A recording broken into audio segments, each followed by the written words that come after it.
All right, you guys, so we're gonna do a little self-driving video for you guys today. And this YouTube channel actually just got started, and I don't actually have a GoPro yet to kind of give you some different visual data, like the dashboard data, and kind of showing you what the speed of the car is and where it plans to turn. So for today's, I do have a GoPro on the way, but for today we are just going to be using the camera, the phone, the front-facing camera and the rear-facing camera for this video. So as you can see, the park is parked in the driveway, and it's got to kind of exit. It's got to back up and exit the driveway in order to start driving. So with that being said, let's go ahead and hop into the car, and we'll show you where we're headed and how long the drive has to be, and so on and so forth. So let's go ahead and get in. Now I do have, it's already kind of set here, and we're here, we gotta go there. We're in Sahuarita, Arizona at the moment. We're gonna be driving back into Tucson, and I'm basically going home, and it's gotta do some highway driving, and then it's gotta, merge onto a different highway, and then it'll do some city driving. So we're gonna get a combination of both here. And without further ado, let's go ahead and get right into it. I'm going to mount the phone here, and then eventually when I get my GoPro, you'll be able to see the dash data here. So in any case, let me go ahead and mount the phone. Perfect. And then I'm going to go ahead and push FSD to start. I'm going to push and hold on the dash, and now the car's got to back up, and it is doing that now. It's very nice.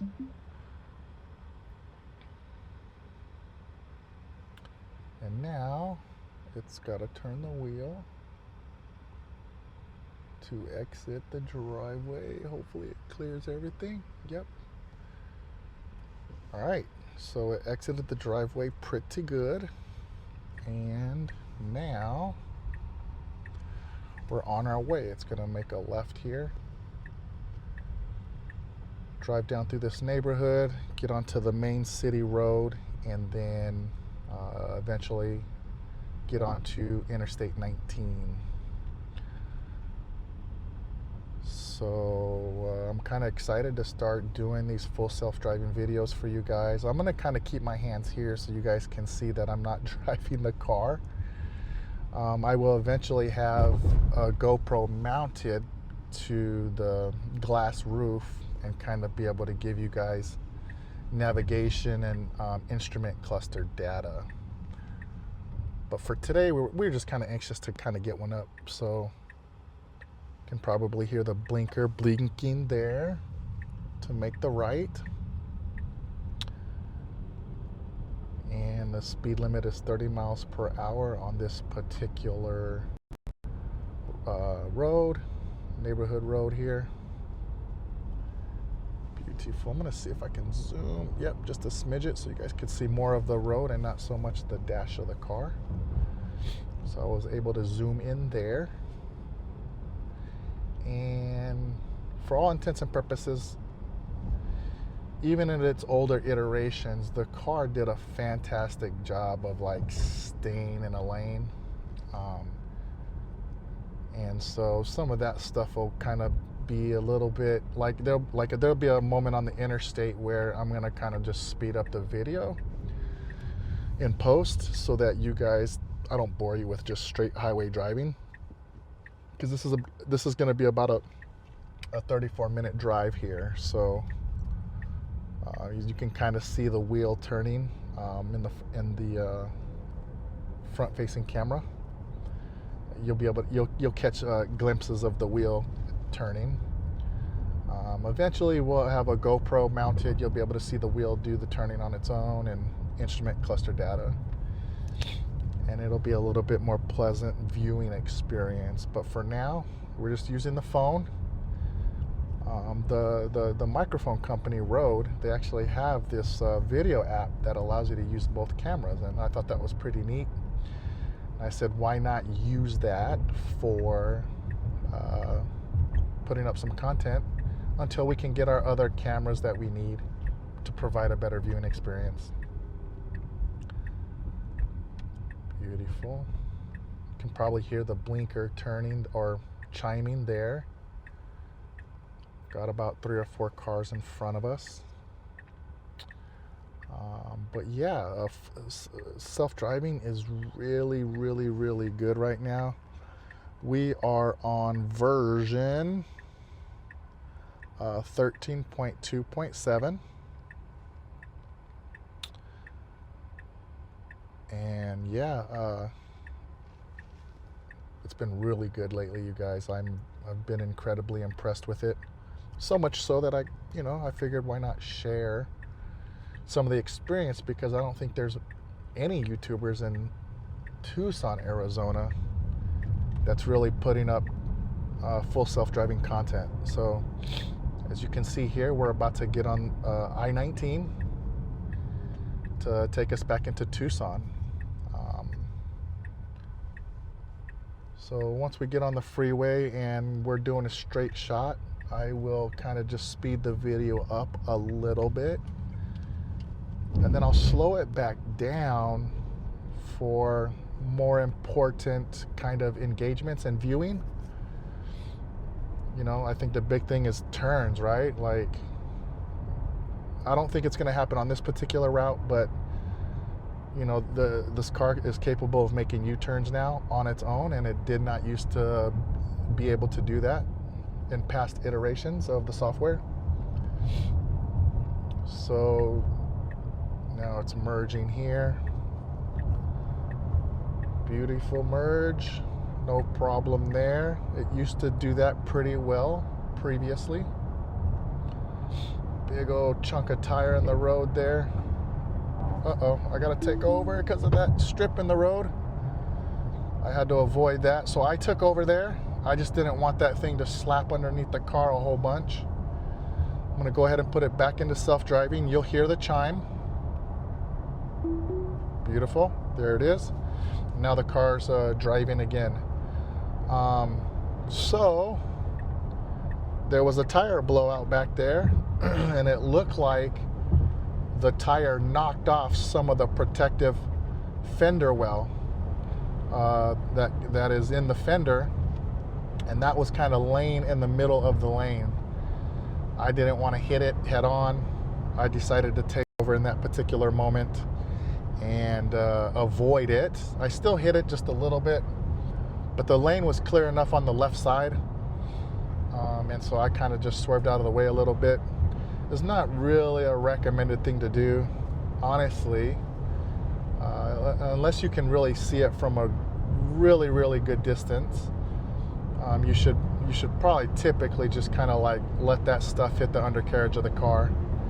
It's probably not, especially a plastic piece like a fender well cover. Like, it's not gonna really damage the undercarriage of the car in a way that maybe like a big piece of tire might, right?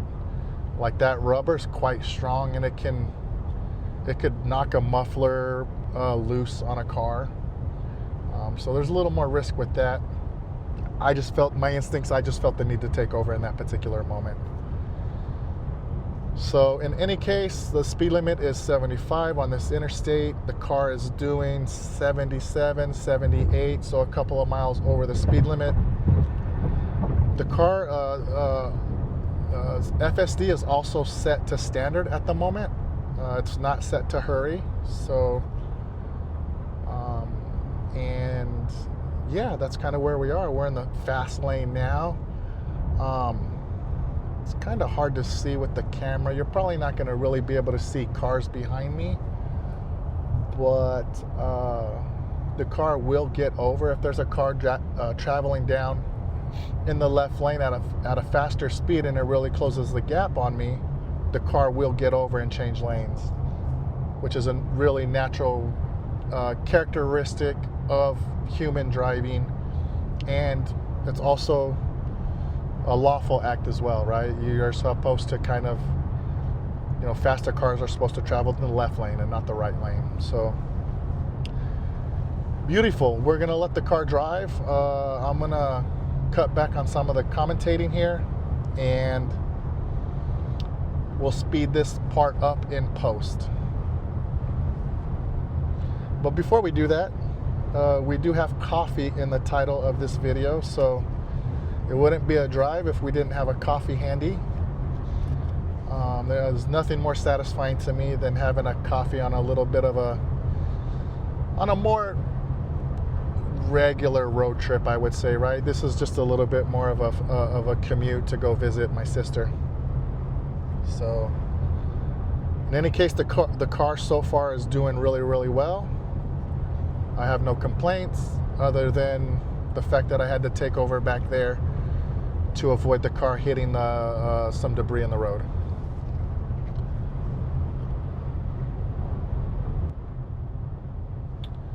I just zoom in just a little bit more. I think that looks pretty good. The only drawback to this app is in 4K, it only shoots at 30 frames. So hopefully when I upload it to YouTube, YouTube will smooth it out a little bit more to 60.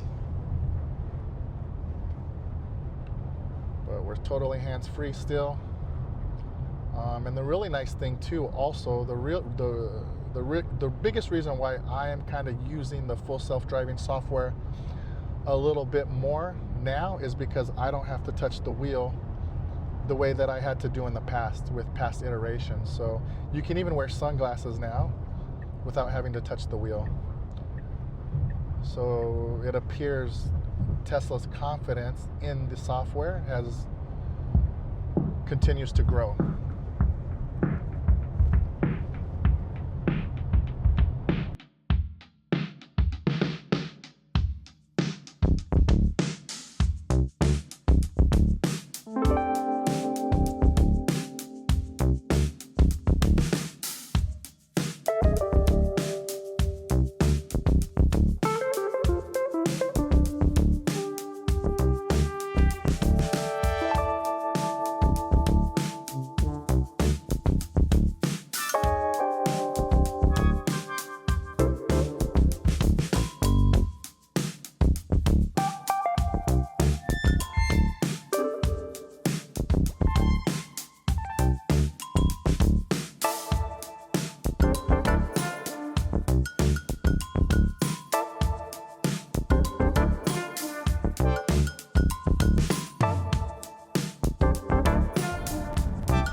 We're getting back into town. The car is changing lanes because it needs to get onto I-10 here on exit 101.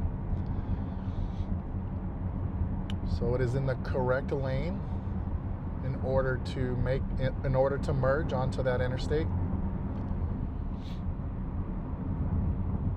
Beautiful. So far, so good.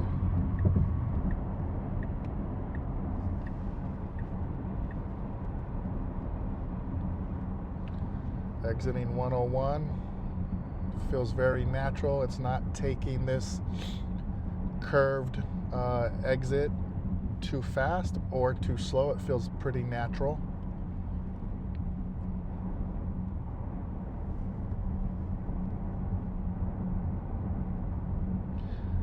Now it's going to need to merge over to the left a couple of lanes. It does appear to be clear here after this blue Hyundai Elantra. So it did make the lane change nice and safe. It's changing lanes again. The lane is empty at this point. Now we're driving next to a super large Amazon Prime diesel truck. Beautiful. Now we've got to go 3 miles, about 3.5 miles on the highway, on the interstate, before we exit. So I'll probably just speed this footage up in post.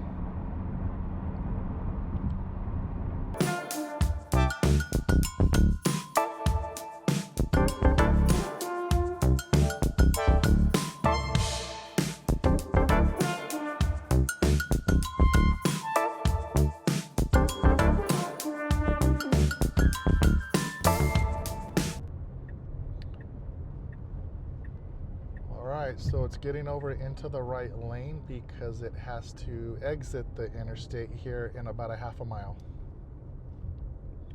So that was a nice early lane change. Everything felt very natural there, and prior to the neural network implementation, sometimes it would try to change lanes too late and you'd miss the exit. So everything's looking really good so far. It's feeling really good so far. Other than the debris in the road, I have not felt like I need to take over for any reason. And so, yeah, I'm quite impressed.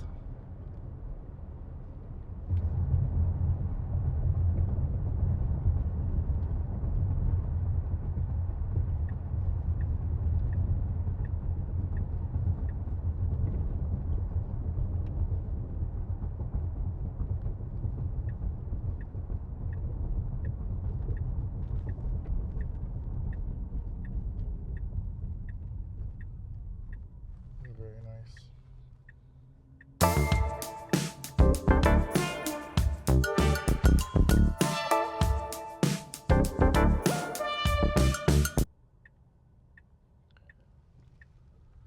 All right, the car's turning here. You can see like a little bit of the wheel here. I do have the yoke wheel. I think it's pretty cool. I think it gives you, it doesn't kind of block any of the instrument cluster the way the circle wheel used to. So I don't have any problems with it. I know some people don't like it. People aren't used to change.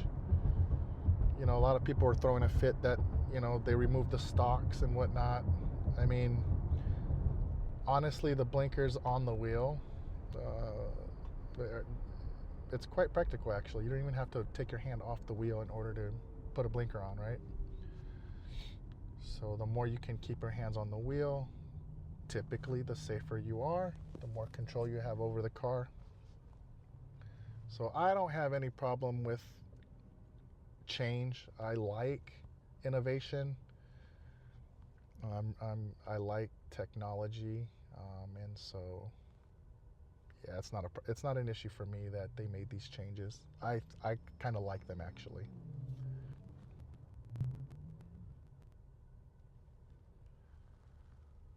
Just waiting for a green light. Car's accelerating. And I think this is gonna be, the road's gonna curve a little bit up here, but I think it's more or less gonna be a straight shot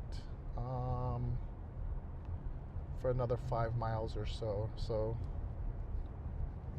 I'll likely speed this up a little bit in post so that I don't bore you with a straight line driving. I think all of the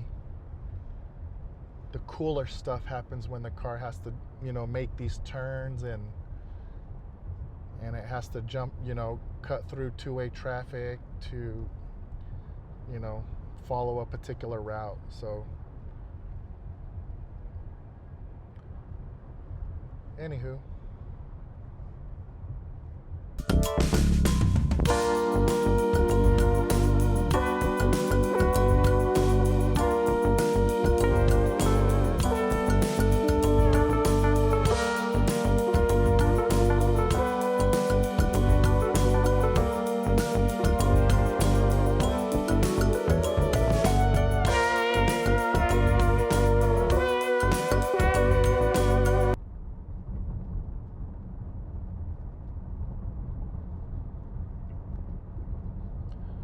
looks like this truck is looking to get over. The car slowed down just a little bit so it could let the truck in. So very natural feeling, very human-like. So the car will do that. If there is a vehicle in the next lane over, but you're kind of bumper to bumper,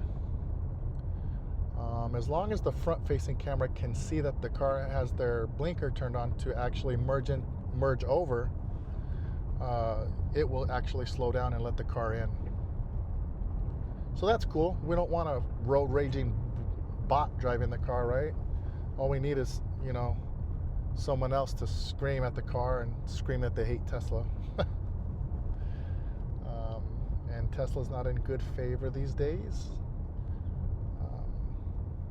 So, anywho, so far so good. We've got about another 2 miles to go before we have to make a turn. So we'll probably just speed the video up in post.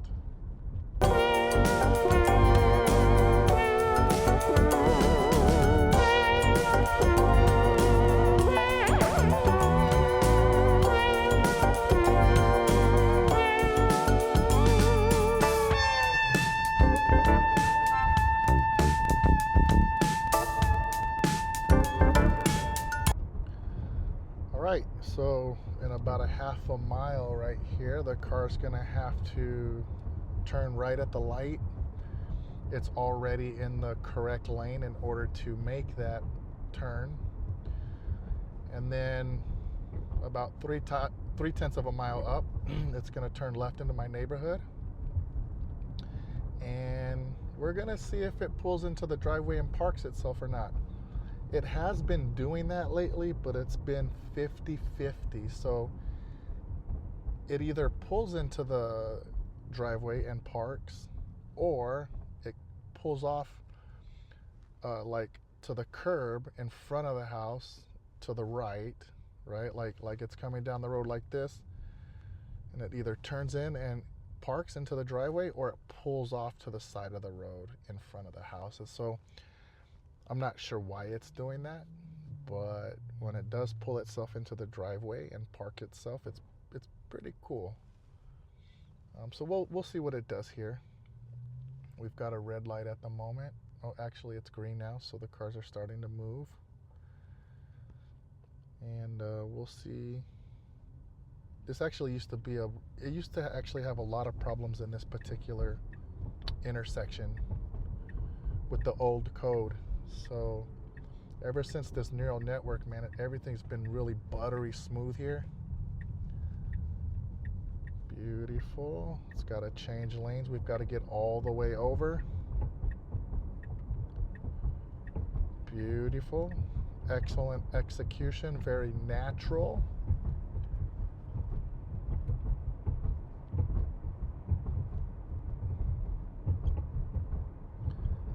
And this will be our turn right here. Excellent. As you can see, my hands are here, so I am not driving. Now it's just going to wait for enough room in the oncoming traffic to actually make the turn into the neighborhood.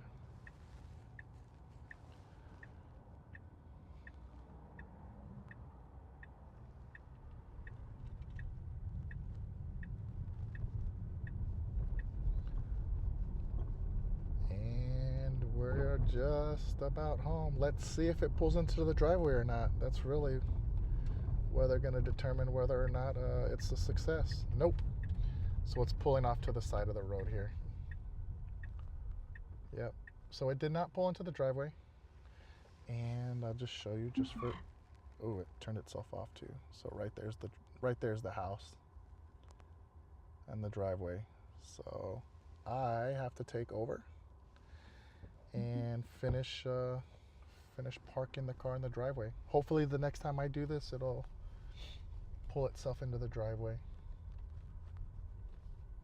But as you can see, there's the Model Y. And you're not going to get to see the Model 3 as I pull into the driveway, but I did show it to you just as I turned the camera back there. So that's it. I mean, it ended right there. So technically speaking, it was a zero intervention, full self-driving commute of about roughly 35 miles. So that's it. We'll end it here. Let me know what you guys think. And on the next one I put up, I should have my GoPro, and I'll be able to get you some, navigation and cluster data and speed limit data and all that kind of stuff. But for now, that's all we got. Hope you like it. We'll see you in the next one. Peace.